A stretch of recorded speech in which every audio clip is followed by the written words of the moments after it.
Right, we're back again to do another video. Reminder, my name's Rob, I'm 45 years old, I've done a bit of running before, haven't really done any running of any length, any significant length or distance for the last 6 or 7 years, but I've entered now Swimrun Coniston, and Sam is, I've never done a swim run before, Sam is an old, long-standing friend of mine. Not that old, but has done loads of swim runs, so she is helping me with advice. This time we talked a little bit about the event in general, we talked about what a swim run is, and although I've done quite a bit of running before, I want to ask a bit more about the running in the context of a swim run. So obviously what I now know is a swim run is different to a duathlon because you don't do one discipline and then the other. It's you do swim, run, swim, run, swim, run. Yeah. So what difference does that make to your exhaustion and legs, and how does that make it different? You'll be out for longer because if you're doing like a half marathon, you're going to be doing a similar-ish distance for Coniston, so you're going to be out for longer than if you were just going to run it, because you're obviously going to do a couple of K of swimming in there, which will take you a lot longer. Well, 3K it is, I think, I've got to do, so yeah. we'll worry about that another day.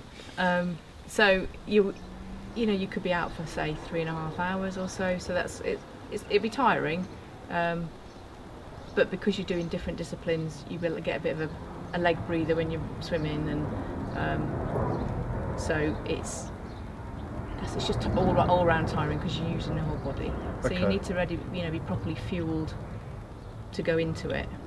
But you can eat. I mean, there's aid stations around as well, so there'll be bits you can. Can you carry stuff with you? You can do. But it gets wet. But you can put a gel in. Not a jam sandwich or something. Paddington Bear soggy, marmalade sandwich. Yeah. Okay. In a wetsuit, you might have a little pouch. Didn't you say you've taken like dry bags, and you can't keep stuff dry?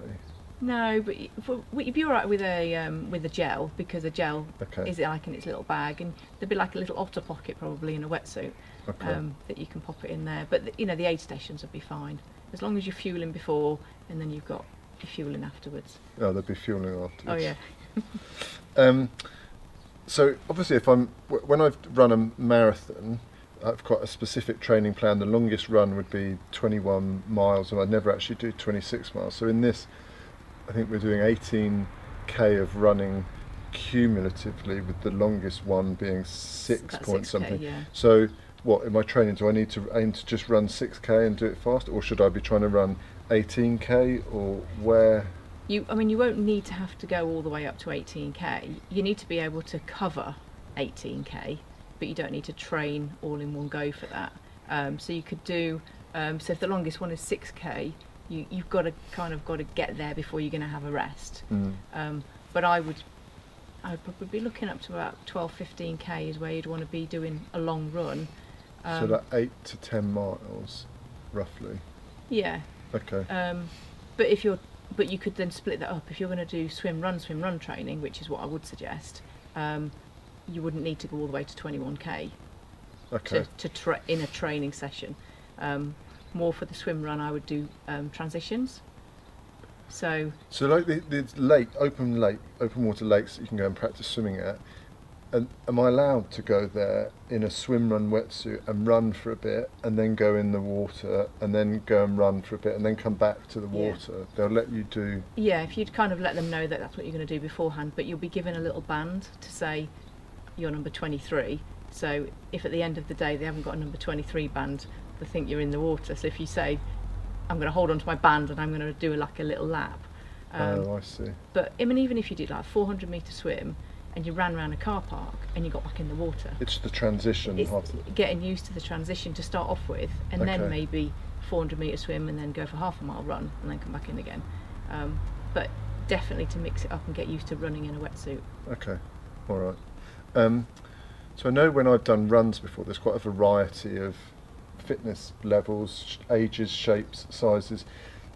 A swim run strikes me as something that tends to attract the more physically fit people. Are they all going to be really fit and really fast? I think it's just because if you're doing anything new. If you haven't done a marathon before, you think, oh, marathon runners is just for fit people, because that's in your mind because it's unfamiliar. Whereas a swim run attracts people from all shapes and sizes. You'll get people they'll shoot off right at the start and you'll never see them again, and you'll get your back runners as well, and anything in between. So it's like any race. It's a bit sport for all. Okay, that's reassuring. Any tips for my running training? If you can combine it with your swim, ultimately you're doing a swim run race, so you want to train swim run. Okay. But because there is some hills in the Lake District, I put some hills in your training. I do some speed work, and I do long. So a combination of all I could three. just walk up the hills. You could walk. Yeah. Oh yeah. There will be a hill that you won't be able to run That's up. what that was actually one of my next questions that I've written down that I wanted to ask you. Do I have to run the whole thing? No. Okay. You don't. And even if you're swimming and you're getting part of the way across a stretch of water and you're thinking, oh, I need a bit of a breather, you can just do a little bit of doggy paddle or treading water, or just a bit of breaststroke. You don't have to do front crawl. You can do breaststroke as well. So you can take a bit of a breather in between as well. So you don't need to run it all. You can walk some of it. You can swim. You can stop a little bit. It's just you just take it. You just take it as you want. There's no pressure. Right. I think that's it for my question. I feel like I'm going to have more questions every time I do something more. So I'll come back probably about the running at some point. I'll be back because I want to know more about the swimming, obviously, and hydration, nutrition, hills. All of the kit is kind of a big thing I want to ask you about, but I'm sure we'll come on to that. So that's it for this one. We'll see what the next one is and when that comes. Thank you.